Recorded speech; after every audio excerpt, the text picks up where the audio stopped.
പത്തനംതിട്ട റാന്നി മന്ദിരംപടിയിൽ ശബരിമല തീർത്ഥാടകർ സഞ്ചരിച്ച വാഹനങ്ങൾ കൂട്ടിയിടിച്ച് ഒരാൾ മരിച്ചു. വാനും കാറും കൂട്ടിയിടിച്ചാണ് അപകടമുണ്ടായത്. 10-ലധികം പേർക്ക് പരിക്കേറ്റിട്ടുണ്ട്. ഷിജോ കുര്യൻ വിവരങ്ങളുമായി ചേരുകയാണ്. ഷിജോ, എവിടെ നിന്നുള്ള തീർത്ഥാടകരാണ് അപകടത്തിൽപ്പെട്ടത്? ഒരാൾ മരിച്ചു എന്നത് സങ്കടകരമായ കാര്യമാണ്. മറ്റുള്ളവരുടെ ആരോഗ്യസ്ഥിതി എങ്ങനെയാണ്?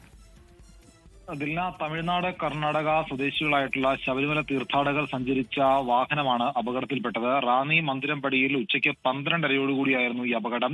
ദർശനം കഴിഞ്ഞ് മടങ്ങിപ്പോവുകയായിരുന്ന കർണാടക സ്വദേശികളായി സഞ്ചരിച്ച കാറും ദർശനത്തിന് വേണ്ടി വന്ന തമിഴ്നാട് സ്വദേശികൾ സഞ്ചരിച്ച ബസ്സും തമ്മിലായിരുന്നു കൂട്ടിയിടിച്ചത്.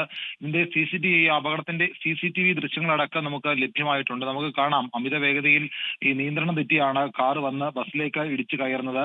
ഇടതുഭാഗത്തുകൂടി വന്ന ബസ് വലതുവശത്തുകൂടി വന്ന ബസിന്റെ മുമ്പിലേക്ക് ഇടിച്ചു കയറുകയായിരുന്നു. കാറിന്റെ ഡ്രൈവർ, കർണാടക സ്വദേശികളായി തീർത്ഥാടകർ സഞ്ചരിച്ച കാറിന്റെ ഡ്രൈവർ ഉറങ്ങിപ്പോയതാണ് ഈ അപകട കാരണം എന്നാണ് നമുക്ക് മനസ്സിലാക്കാൻ കഴിയുന്നത്.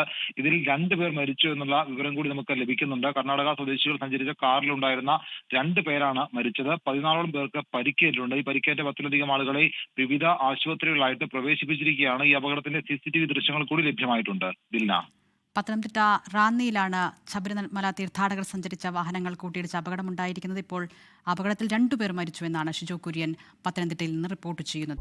ലോകത്തെവിടെയായാലും ഏത് സമയത്തും 24 വാർത്തകളും ഓഗ്മെന്റഡ് റിയാലിറ്റി പാക്കേജുകളും എക്സ്പ്ലെയിനറുകളും വിശദമായി കാണാൻ ഞങ്ങളുടെ YouTube ചാനൽ നിങ്ങൾക്ക് സബ്സ്ക്രൈബ് ചെയ്യാം.